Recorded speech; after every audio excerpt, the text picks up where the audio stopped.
Est-ce que vous comprenez? Je répète ici, au temps de Noé, les montagnes n'existaient pas encore.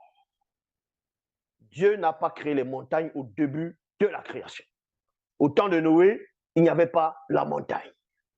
Dans Job, chapitre 15, au verset 7, dans Job 15, verset 7, Bible of Stervan, il est dit, es-tu le premier-né des hommes, point de, il y a virgule ici, et as-tu été formé avant les montagnes, point d'interrogation. Si vous comprenez pas ce que ça veut dire quoi? Le premier homme est né avant la formation des montagnes. Déjà, un. Péret, gentil et Rélette, il est dit, tout dans une autre version, es-tu né le premier des humains, virgule, et avant les collines, fus-tu mis au jour?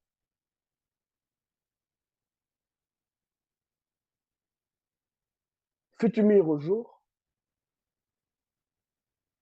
La Turquie n'existait pas à cette époque, donc les montagnes d'Ararat ne pouvaient même pas exister, vu que au temps de Noé, les montagnes n'existaient pas.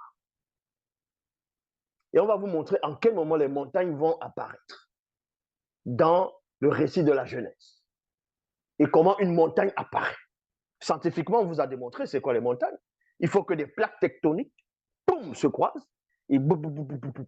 Il faut le magma, parce que la lave dans le sol, ça doit sortir au fur et à mesure en fonction de la densité. Et c'est ça qui cause des montagnes après. Dans Genèse chapitre 11, verset 8, Bible de Paul, il est dit ici, et Jéhovah fracassa en fragments toute la façade du continent. Virgule. Toute la face du continent et non des continents. Du continent, ça veut dire un seul continent. C'est-à-dire que les autres qu'on va appeler continents n'existaient pas encore. C'est dans Genèse 11, à partir du verset 8, quand Yahvé, Jéhovah, Elohim a fracassé en fragments, c'est-à-dire en morceaux. C'est là où, bien plus tard, c'est ce qu'on appelle la dérive des fragments du continent qui commence. Où les autres vont apparaître plus tard, que d'autres vont dire l'Asie, l'Amérique, l'Europe, ainsi l'Océanie, et d'autres aussi. Et Jéhovah fracassa en fragments toute la face du continent, virgule, et ils cessaient d'étendre leur empire. C'est à partir de ce moment que les plaques tectoniques de la Terre vont entrer en collision, vont se battre. Et c'est là où plus tard, il y aura la naissance des montagnes. Est-ce que vous comprenez? Mais avant ça, il n'y avait pas de montagne. Parce qu'il n'y a pas eu de tremblement de terre. Il n'y a pas eu cette collision des plaques tectoniques. Dans le récit de Noé qui dit que l'arche est arrêtée sur les montagnes d'Ararat, ça c'est faux. Vu qu'au temps de Noé, c'était un seul continent. Et scientifiquement, il le démontre aussi. Le tout premier continent, c'est l'Afrique. Et il y a eu ce qu'on appelle la dérive des fragments. On parle de ça ici dans Genèse 11, verset 8, Bible de Paul. Bible parle de ça, mais plus en profondeur qu'à la Tambale. Et on vous raconte tout, l'origine, du pourquoi ils ont changé les lieux de naissance, les noms, les appellations, les couleurs du peuple noir. Quel est le complot qui est derrière? Bible, dans les éditions Zulula 100.com.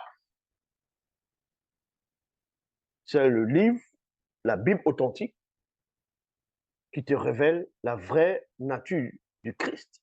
Son vrai nom, les vrais noms des apôtres, les vrais noms de tous les prophètes qui étaient envoyés, les vrais noms de ce qu'eux vont appeler des anges. Bref, la vraie histoire qui s'est déroulée depuis le début. Où est-ce que le monde, la création a commencé? La terre ou Adam, selon eux, ils appellent Adam et Ève. Ou est-ce que, dans quelle partie du monde, le pays actuel, où ça a commencé, c'était où? Mais au départ, ce n'était pas un pays. Mais le sol où ça a commencé, tout est en profondeur. Voici. Dans l'Oba est l'unique créateur Voici. Vous pouvez maintenant, certains qui ne sont pas contents, dire que oui, ça n'a aucune importance, la couleur n'a aucune importance, que ce qu'il soit noir ou pas, ça n'a aucune importance. Ça n'a aucune importance parce que toi, tu n'as pas d'importance. Tu n'es pas important. C'est pour ça que tu considères que ce n'est pas important. Parce que tu es un mensonge. Donc, tous ces gens qui viennent prêcher, mais Dieu m'a dit, le Saint-Esprit m'a mis à cœur, vous êtes tous des escrocs, des menteurs. Est-ce que vous comprenez? Vous êtes tous des escrocs et des menteurs. Car la véritable histoire du peuple, c'est le peuple noir. Ils ont pris de son histoire. Ils ont trafiqué. Et ils continuent jusqu'à présent. Là-bas, c'est encore glorifié.